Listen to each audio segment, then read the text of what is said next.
On a sunny day, Montreal comes alive at the corner of Saint Laurent and Saint Catherine.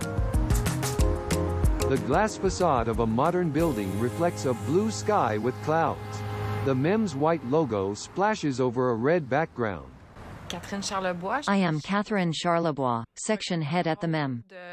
I have a supervisory role over 4 departments: education, cultural programs, exhibitions, and collections, as well as over community and citizens projects. Why are collaborations with citizens important at the MEM? This is our great legacy from the Montreal History Center. For several decades, we've adopted approaches and techniques to share history, the narrative of Montreal's story with Montrealers.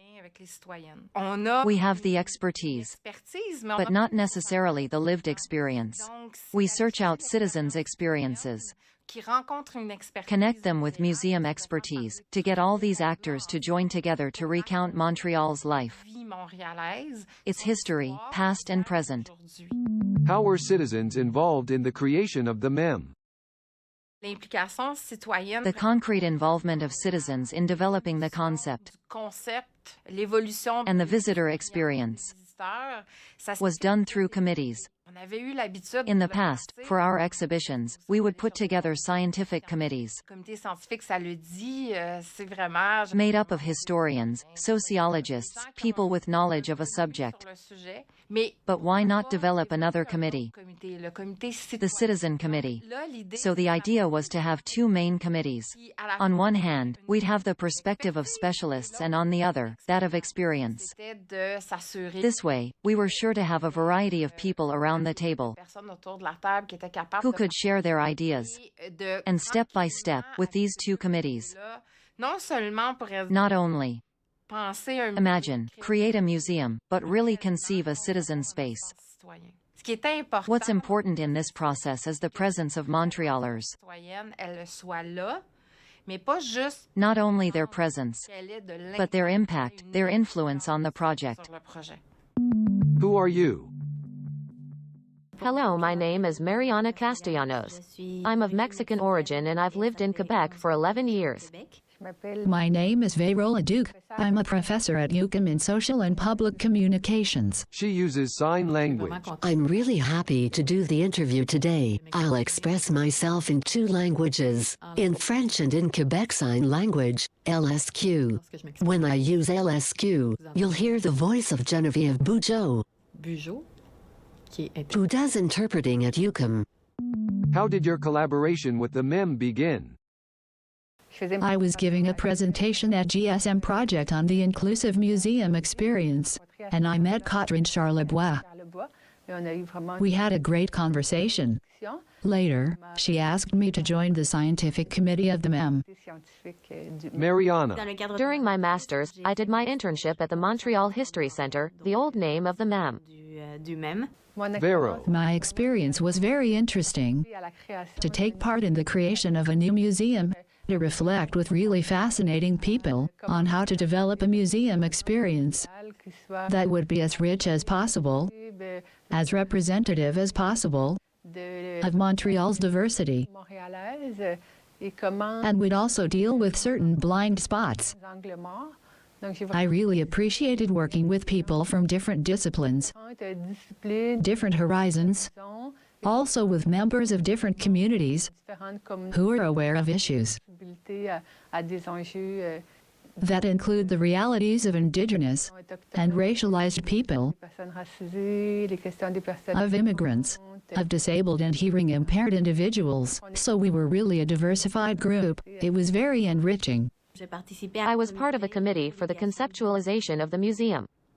It was a citizen committee where I met people from all walks of life, people I never imagined would take part in designing a museum. What is the particularity of the MEM according to you, Mariana? Usually in the cultural milieu, we're just among ourselves. So I found it amazing. It really opened my mind to who is represented in museums, and whose history is told. It also took me back to myself as an immigrant, in the sense that going to a museum in Canada or in Quebec, it's very rare that I feel represented. Vero, in LSQ. I can illustrate this by a little story. One day, in Winnipeg, I went to the Museum of Human Rights. There, it's totally accessible. For example, when we enter, there's a life-size screen with a person speaking in LSQ or in ASL.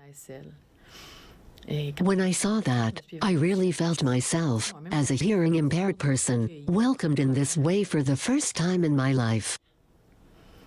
When I came back to Montreal after that, and the MEM invited me to be on the scientific committee, I still had in mind what I'd seen at the Museum of Human Rights in Winnipeg.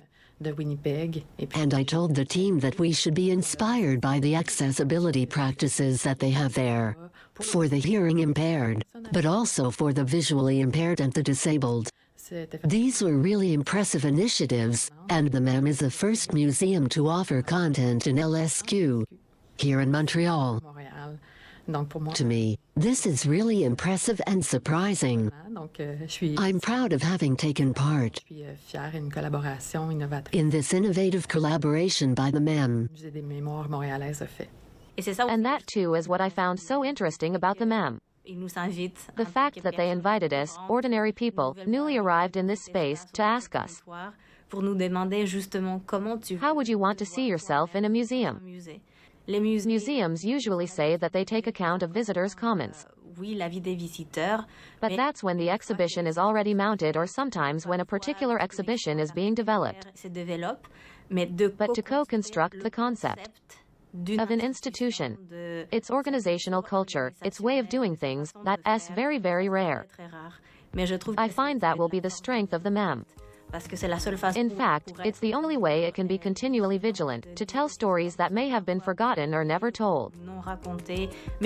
But also, to always realize that history is happening now.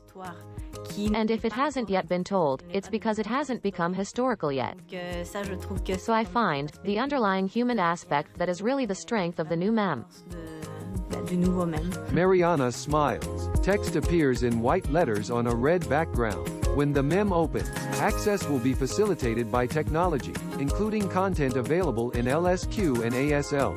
As time goes on, the MEM will increase accessibility with an action plan that will allow all the members of the public to feel welcome, according to their own needs. MEM and City of Montreal. Audio description. Elocutio.